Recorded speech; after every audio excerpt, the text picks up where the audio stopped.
surprised I'm beginning like my coverage of the Academy Awards next year a bit earlier because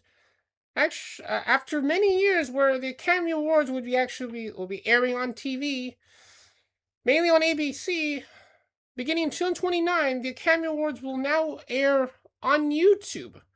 which was something I was not expecting to happen, and of course with a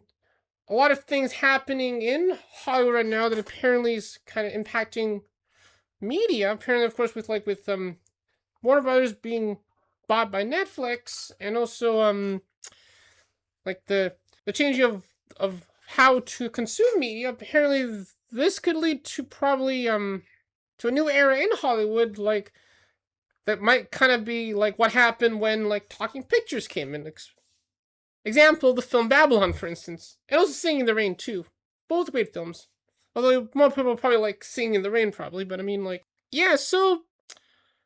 apparently when I was like after I was reading a story about, of course, more information about the current situation involving the murders of like Rob Reiner and Michelle Reiner, which of course, I mean,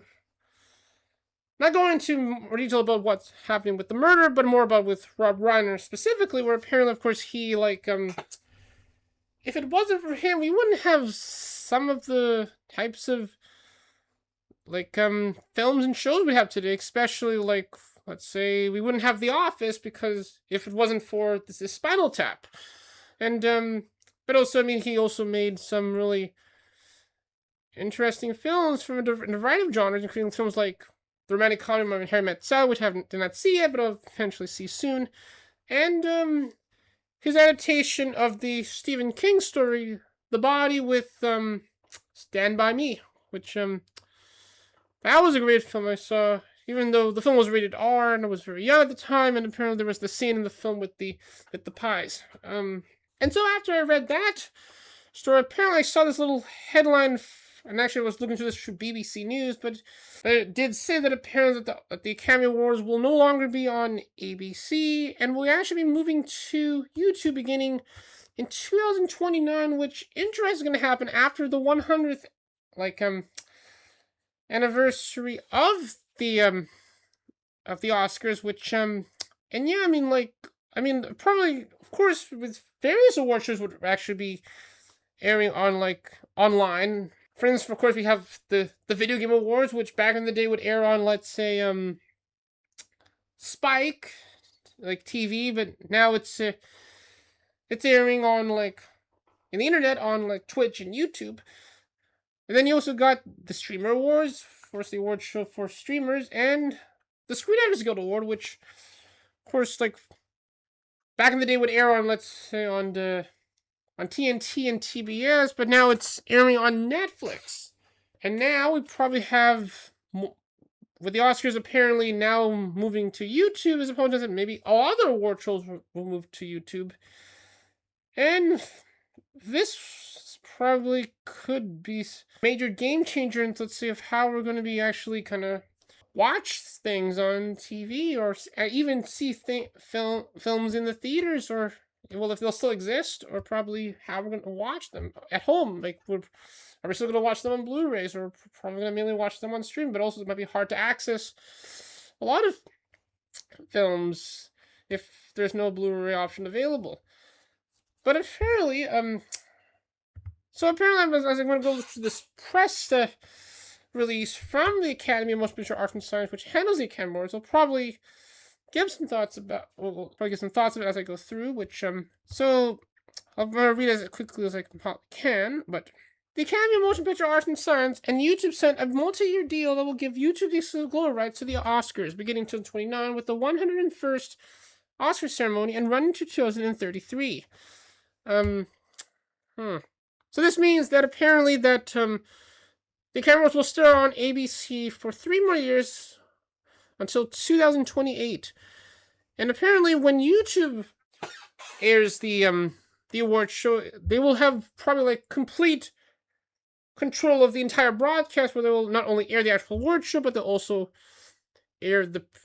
red carpet coverage, some backstage coverage, some behind the scenes content, footage of the governor's ball that happens after the actual award show, and even more. And it'll be available live and actually free to over 2 billion viewers around the world on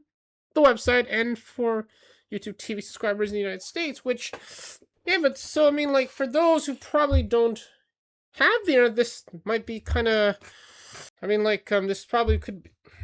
be problematic because apparently now, and it kind of makes also shows that probably now that internet is now mandatory for a lot of things to use, and apparently, but I mean, like,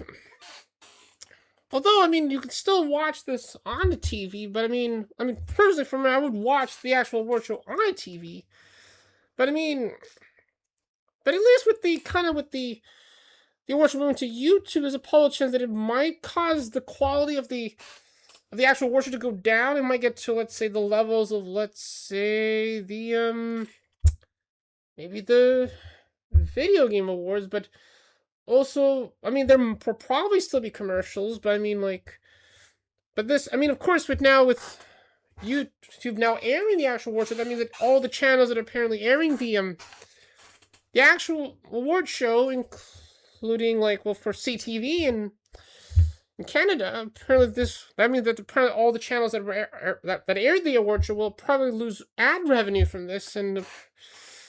apparently this could lead to some problems for those channels. I mean, despite that, a lot of things you can watch now are apparently on streaming. Also, apparently they will make it more accessible to watch the award show with closed captioning and live translation available in multiple languages. I'm not sure they'll be doing this when it's actually airing live, or when they maybe after when it airs, and they'll probably translate the entire thing and available on YouTube. But apparently, but also with closed caption, of course, there's also risk that maybe the closed caption may not match what's going on happening, or maybe they might be inaccurate translations because they might be using that type of thing where they probably like they would use speech recognition to kind of put the captions, and sometimes it might not put what is actually said. But also, this partnership will also include worldwide access for film fans to other events related with the Academy, including the Governor's Award, which I think until, well, one time it comes to YouTube, apparently so you can watch the thing maybe live when it happens. Of course, obviously the announcement of the award show, which you can always see on the Academy's YouTube channel. The Oscars nominees luncheon, they're going to show that live too. That's interesting. The Student Academy Awards, which, at least for press, we'll be able to kind of see that, but now we'll be able for everyone to see. The Scientific Technical Awards, which they might show that live. And of course, everything that also happens in the Academy's YouTube channel will still be there. In addition to this holistic partnership, the Google Arts and Culture Initiative will help provide digital access to select Academy Museum exhibitions and programs and help to digitize components of the Academy collection, the largest film-related collection in the world with more than 52 million items. It'll be a true hub for film fans and will be accessible from around the world, which, by the way, YouTube is owned by Google.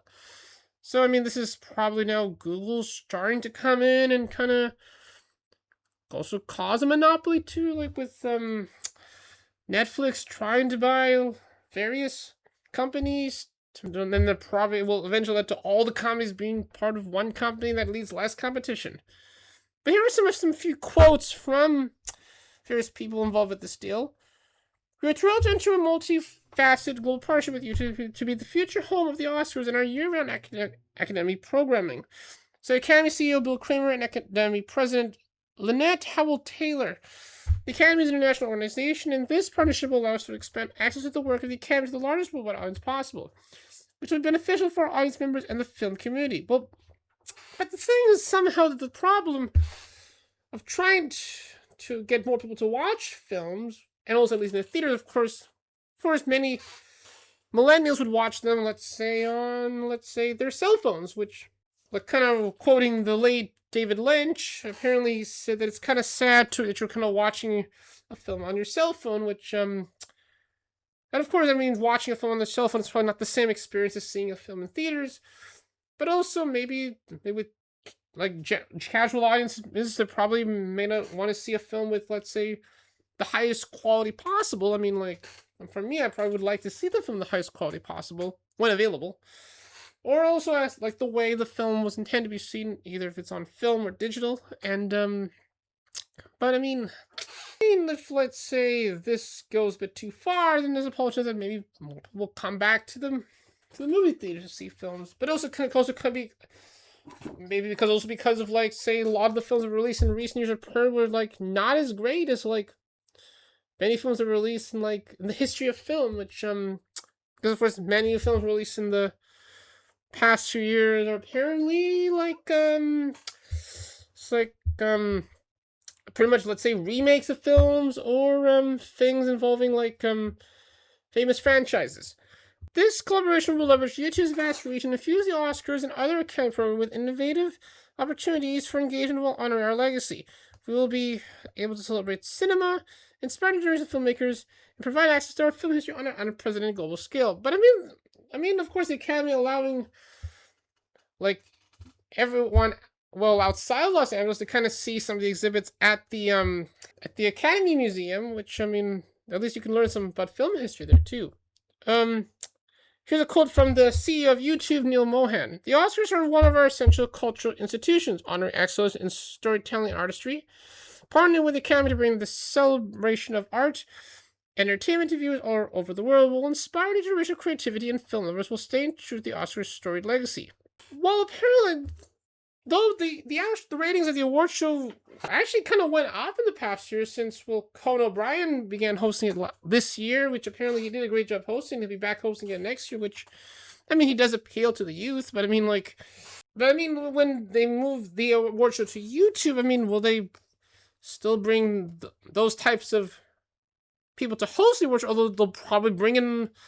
some famous YouTube personalities to kind of host it, and then maybe some of, let's say, the older demographics may not like that, which, of course, remember that time when apparently when Anne Hathaway and James Franco hosted the Academy Awards to kind of bring in younger viewers. And although they did a great job hosting that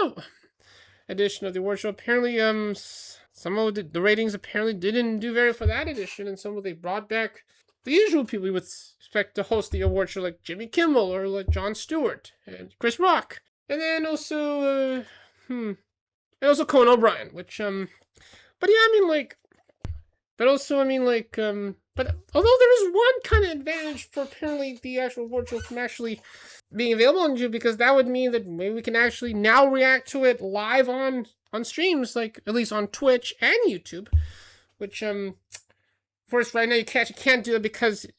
due to apparently of course to some television rules where apparently we cannot show it because of copyright reasons. But I mean, and honestly, we still have to ask permission to do that. But I mean, like, although since I'm actually kind of part of the media pool with the Academy, I mean, like, then I probably have access to some resources, and then like and I'm of course for sure I'll be covering next year's Academy Awards, which and hopefully maybe be in the press room virtually, which based on kind of seeing some of the shortlist of some of the the categories, apparently there's a public chance that Paul Thomas Anderson's recent film One Battle After Another will probably sweep the awards and get Best Picture. And also for sure K-pop Demon Hunters is probably going to get Best Animated Feature. And yeah, and of course for sure Conan O'Brien will probably do a great job hosting again this year, which and of course, with awards season still being underway, I mean, I'm still trying to see some of the films that will probably get nominated next year. I mean, like, well, at least we probably get an idea of what films are probably gonna get awards, and probably will yeah, I mean, like, it will probably be a very interesting night. Which I mean, when it comes to YouTube, probably it's maybe that same experience may not happen. What are your thoughts on the Academy Awards moving to YouTube? Well, you can put your thoughts in the comments below, or apparently like this video or subscribe, where I'll probably talk more about the Academy Awards and things about the film. With that, I'm Jason Rashun. I'll see you later. Bye, everyone.